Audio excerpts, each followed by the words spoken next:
कार्तिकेय भगवान गणेश से उम्र में बड़े हैं। माता पार्वती और भगवान शिव के पुत्र हैं कार्तिकेय।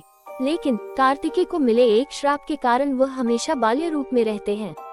वह ऐसे क्यों रहते हैं, इसके पीछे एक पौराणिक कहानी है। हुआ यूं था कि एक बार शंकर भगवान ने पार्वती के साथ चौसा खेलने के लिए बुलाया। खेल में भगवान शंकर अपना सब कुछ हार गए। हारने के बाद शिव पत्तों के वस्त्र पहनकर गंगा के तट पर चले गए।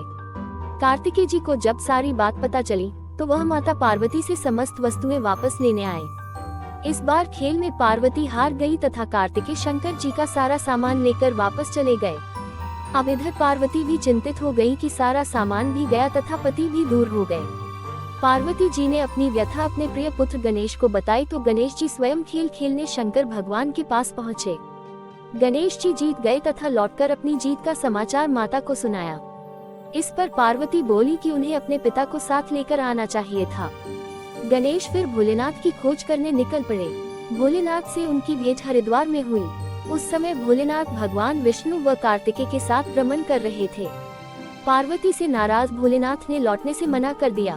भोलेनाथ के भक्त रावण ने गणेश के वाहन मूषक को बिल्ली का रूप धारण करके डरा दिया। मूषक गणेश जी को छोड़कर भाग गए। इधर भगवान विष्णु ने भोलेनाथ की इच्छा से पासा रूप धारण कर लिया।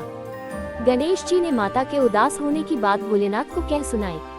इस पर भोलेनाथ बोले कि हमने नया पासा बनवाया है, अगर तुम्हारी माता पुनः खेल खेलने को सहमत हो तो मैं वापस चल सकता हूँ। गणेश जी के आश्वासन पर भोलेनाथ वापस पार्वती के पास पहुँचे तथा खेल खेलने को कहा।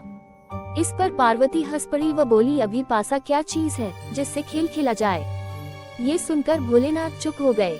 इस पर नारद ने अपनी वीणा आदि सामग्री उन्हें दी। इस खेल में भोलेनाथ हर बार जीतने लगे। एक दो पासे फेंकने के बाद गणेश जी समझ गए तथा उन्होंने भगवान विष्णु के पासा रूप धारण करने का रहस्य माता पार्वती को बता दिया। सारी बात सुनकर पार्वती जी को क्रोध आ गया। रावण ने माता को समझाने का प्रयास किया पर उनका क्रोध शांत नहीं हुआ तथा क्रोधवश उन्होंने भोलेनाथ को शाप दे दिया कि गंगा की धारा का बोझ उनके सिर पर रहेगा। नारद को कभी एक स्थान पर न टिकने का अभिशाप मिला। भगवान विष्णु को शाप दिया कि यही रावण तुम्हारा शत्रु होगा तथा रावण को शाप दिया कि विष्णु ही तुम्हारा विनाश करेंगे। कार्तिकेय को भी माता पार्वती ने कभी जवान न होने का श्राप दे दिया। Thanks for watching. If you like this video then do like, share and subscribe my YouTube channel for more videos.